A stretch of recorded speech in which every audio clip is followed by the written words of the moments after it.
Hey guys, I'm glad you stopped by today. So today, it's Thursday, I thought we'd do dessert. And with Thanksgiving around the corner, the dish that I decided that we should do today, which I actually just fell upon on my Google feed, is a Indian pudding. It is something I've never heard of, but it is a good representation of a Thanksgiving dessert. Potentially even like a little side dessert, something you could have to accompany a pie, pumpkin, pecan, something of that nature. But anyway, it sounds absolutely wonderful, and it's a dish. Its origins are about 700 years old. It's called Indian pudding because it's actually hasty pudding, which is an English dish. But when the settlers came to the U.S. and they were running low on flour, they were gifted cornmeal by the Native Americans, and at the time they called it Indian meal. It hadn't become cornmeal yet, and they were using it instead of the flour that is normally in hasty pudding, and so they call it Indian pudding. I think that this is going to be a wonderful dish. Now, looking this up, there was a ton of variants, anywhere from 5 ingredients, which is kind of like the original Indian pudding, all the way up to like 20 ingredients, which I think was overkill. And I settled on one that's considered a New England style Indian pudding. It's got about 12 ingredients, but it's nothing that you don't have in your cabinet. I would almost guarantee it. If you're any kind of baker, you've got this stuff in your cabinet already.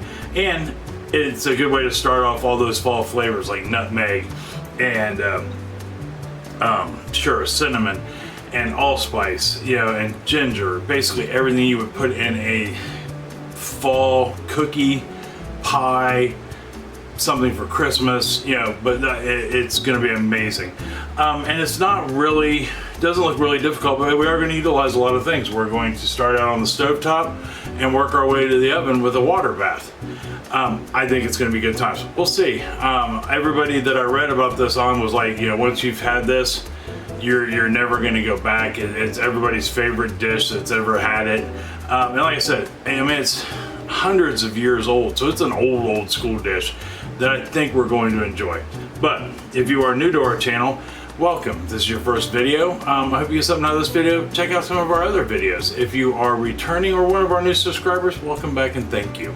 Don't forget to like, subscribe, and share. Comments always welcome. Remember, all that keeps us out in the algorithm. I do respond to all comments, good, bad, or indifferent. The only thing I ask is you be polite. Think before you type. It's important, right? It's okay to disagree. Let's just be civil. And that's pretty much it. But that being said, I will give you all your measurements in tablespoons, teaspoons, and cups, along with grams and milliliters. That way, no matter where you're at in the world, you can play along with us, right? That's important. Always trying to bring a little bit of happiness and time away from the real world, just to be good friends and neighbors, right? So anyhow, why don't we hop on down here to the counter and we will get started on our Indian pudding. All right, hold on for me 1 second. Okay, we are down here at the counter. So the first things we needed to do, we're going to turn our oven on 325 degrees Fahrenheit, 163 degrees Celsius, and get that warming up, which we've already got going, right? And then our vessel to put all this in is going to be a 6-cup container. Now, that being said, it's 6 cups, it's 1.5 quarts, 1.4 liters. Or you can just use like a 9x9. I'm gonna say 9x9 and not an 8x8, just because I don't know how well you can tell, but this is pretty thick. It's about 3 inches, so 2.5 at any rate. So you're gonna want something that's comparable to that in size. And I know a 9x9 is about a 2-quart dish, so you should be safe with that. But you want that lightly buttered or greased or sprayed or however you like to do it. You want your oven going. Now, we are going to need, other than those 2 things, we're going to water bath. So you're going to want a pan to put your water in so we can water bath. And then we're going to need, this recipe called for a 6-quart pot. I don't have a 6-quart pot, but I do have a 5-quart, which might be kind of big, but I guess we'll see, right? So what we're going to do first is we'll go ahead and get this turned on, And we're not going to turn it on hot, just like a medium low to low. And right here I've got 4 cups, which is 940 milliliters of milk and half creamer. I got 2 cups, 480 milliliter of whole milk, and then I've got 2 cups, 480 milliliter of half creamer that I put in here. And half creamer is just half cream, half milk. Depending on what recipe you looked at, it was either all whole milk, all half, or a combination of the two. So I went with a combination of the two. The half will add a little more richness to the whole ordeal. Are you crooked? You are crooked. Hold on for me 1 second. Let me straighten you up there a little bit. I'm sitting there looking at that and I'm thinking, man, that looks off. Now, actually, it's probably crooked now. I screwed it all up. But what we're going to do is we're going to let this warm up, not quickly. We don't want it to simmer. We don't want it to boil. We want it to get hot and hopefully not drop our stuff on the floor. But we'll know it's hot but not simmering when you start to see the bubbles around the edge. You'll know you're hot enough. I mean, I will be the one that sticks my finger in there to see how hot it is. And if it's hot enough that I go, oh, that's hot, then I know it's ready. But you don't want it boiling or simmering or anything. You don't want it to bubble at all. You just want it to be hot. Once we hit that stage, we'll move on to the next step. All right, so we are to the point where we are steaming. I tried to get a good view of the steaming and the bubbles on the side, but every time I tried to get in close, you couldn't see the bubbles because it was steaming.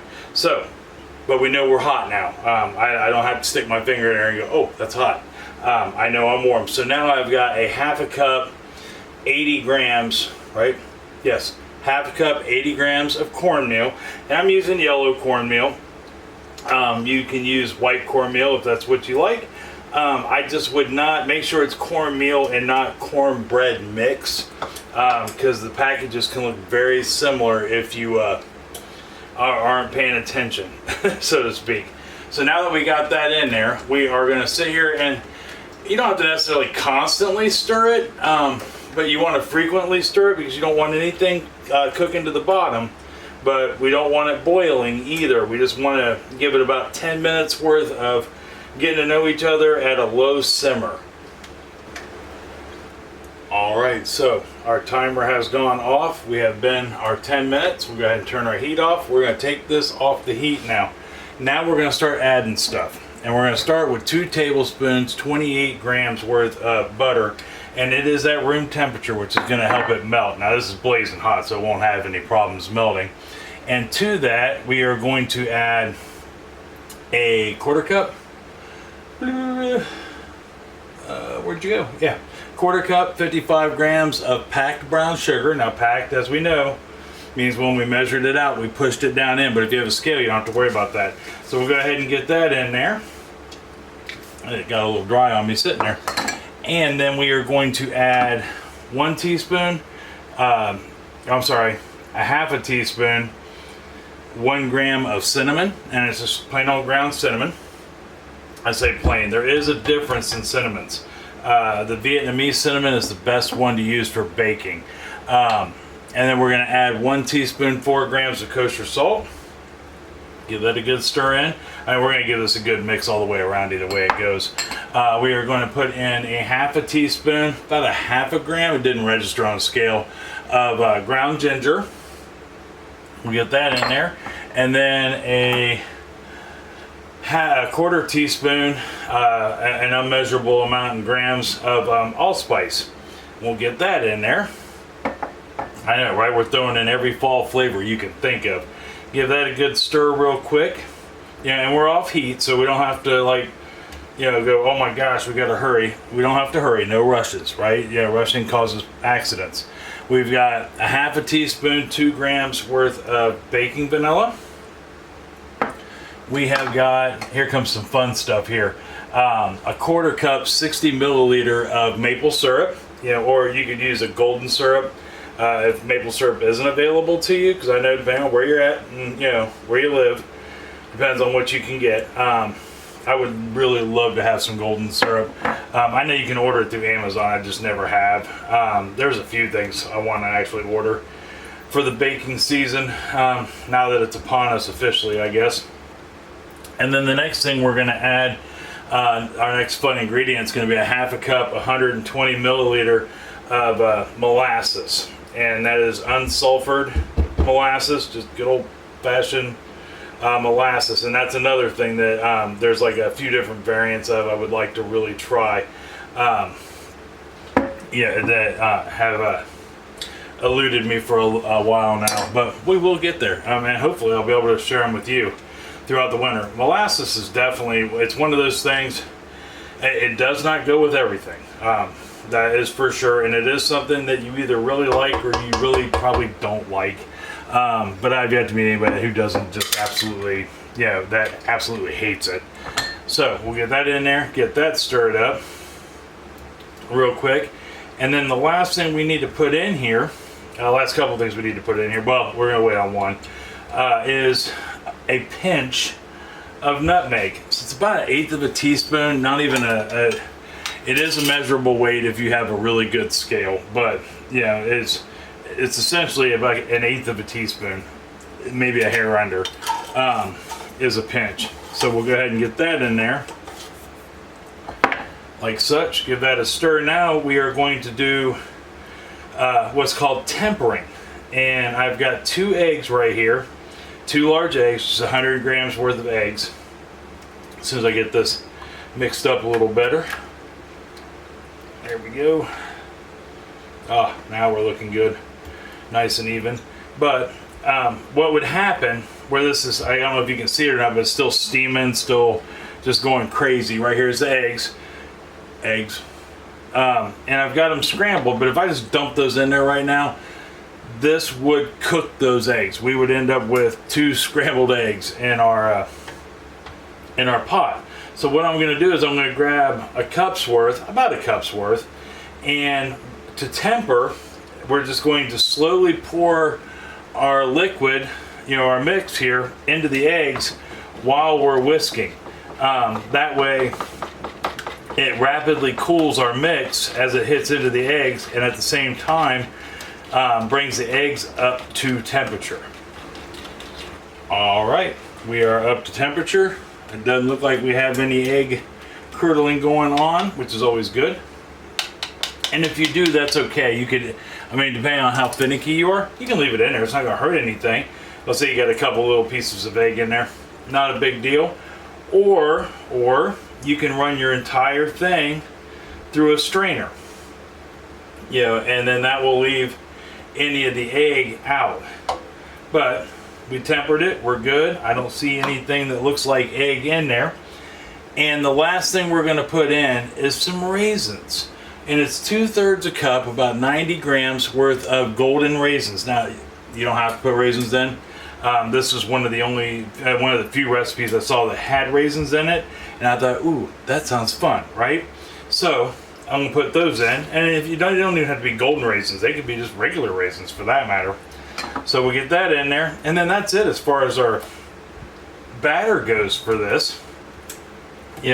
Quick and easy, right? It seems like a lot of ingredients, but if you do any kind of baking at all, especially in the fall, holiday season, you've probably got most of this in your arsenal already anyhow. And I thought, man, it just would be a lot of fun to make a dish that is as old as our country, essentially. Which is cool, even though we're a young country by, on the grand scheme of things. But my understanding, if you could go back to the basic Indian pudding and add flour instead of the cornmeal, you've got a Hasting pudding, which is even older than Indian pudding. But anyway, moving on. I'm running my mouth. But we are going to go ahead and get our 6-cup, 2-quart dish, and we are going to pour this in there. Now we got our batter into our pan here. And that And it filled it to the rim. That's, you know, which always makes me leery, but that's all right. Yeah, I always worry when they give you what size things, because sometimes it works, sometimes it doesn't. So now we're going to set it in our water bath. And I can see I'm a little low on that, which is fine. You know, it's okay to start out low. Now, this is much like doing a cheesecake, right? When you water bath the cheesecake, you want to make sure that you have enough water in there, about an inch worth. You don't want to fill it all the way to the top.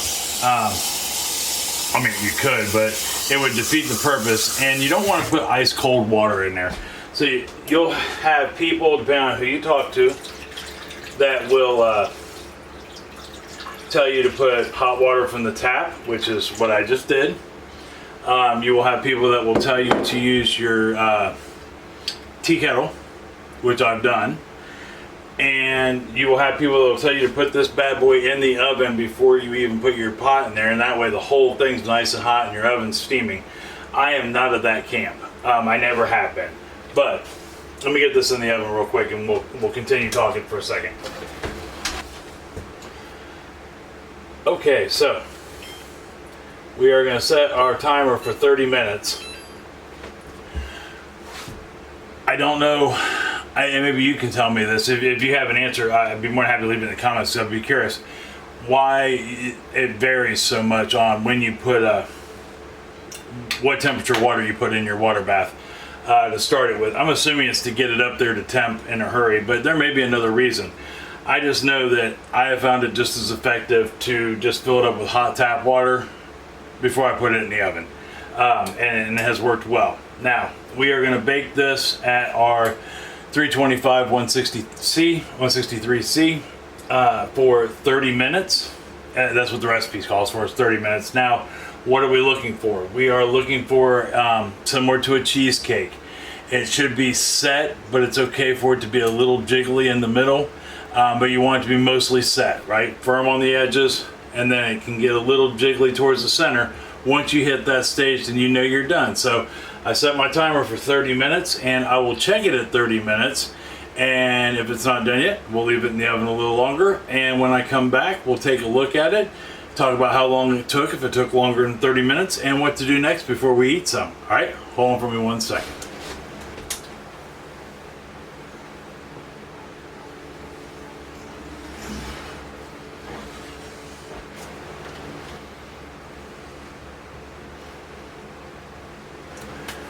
Okay guys, so we have completed our project, so to speak. Now, I said 30 minutes bake time and I had lost my mind. That's just what it come down to. I actually went back in the recipe I was loosely following, and it was an hour and 30 minutes, and this actually took an hour and 40 minutes in my oven. So I would go an hour and 30 to an hour and 45 minutes. Now you're saying to yourself, but Brian, I wanted to make this for Thanksgiving.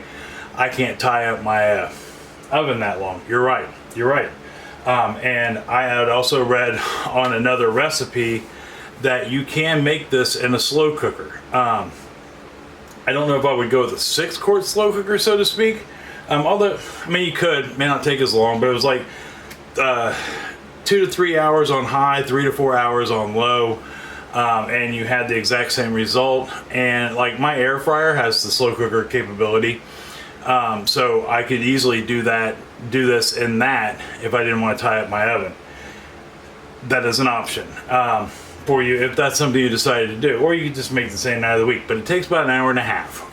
And as you just saw, jiggle, looking good. Now we've rested, and you want to serve this warm, but you don't want to serve it straight out of the oven. You will melt your face. This thing is going to be like lava.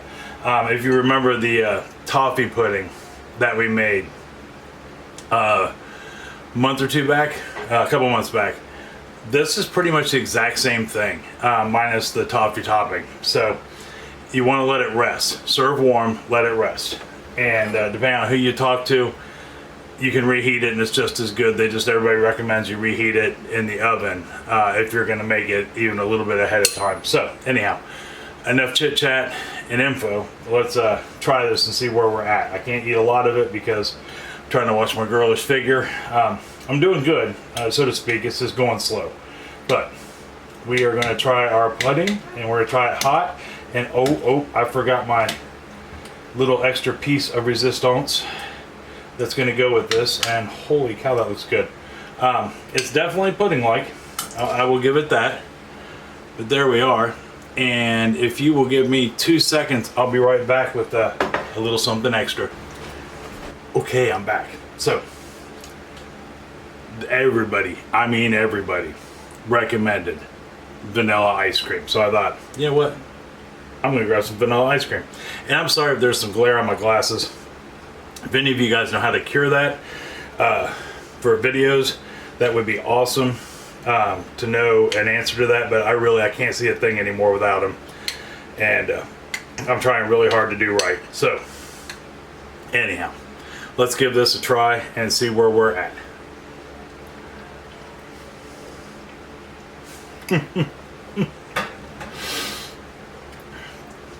I'm here to tell you, 300 years of finagling with a recipe, it turned out good. That's a really, really good gig.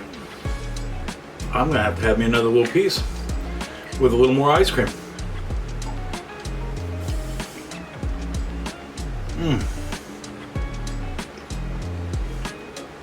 That is phenomenal. You guys got to give this a try. And like I said, there is a basic five thing recipe.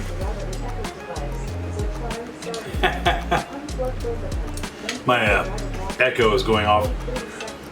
Why? I don't know. But give this a try. Let me know if you do. You won't be disappointed. This would be a really good holiday dish, whether it's for Thanksgiving or like Christmas or something of that nature. And I'm definitely gonna give it a shot in the crock pot, just to see what happens. Now, I know at our house, we're gonna smoke our turkey. My ham will go in a roaster. And my side dishes will go in a variety of things, some of them in the oven. So I may not have time to make this at Thanksgiving, so it might go in a crock pot or in the air fryer with the slow cooker function, either way. But I really, really, really, really like that. Hands down, well worth it. Congratulations, that's awesome. Let me know if you did give this a try, for sure. Next week is Thanksgiving. I am gonna have videos out. I don't know what we're gonna do for dinner. I don't know what we're gonna do for dessert, but I'm sure it's gonna be a good time either way. So, that being said, I am gonna go take this over and let Chris and Abby try some.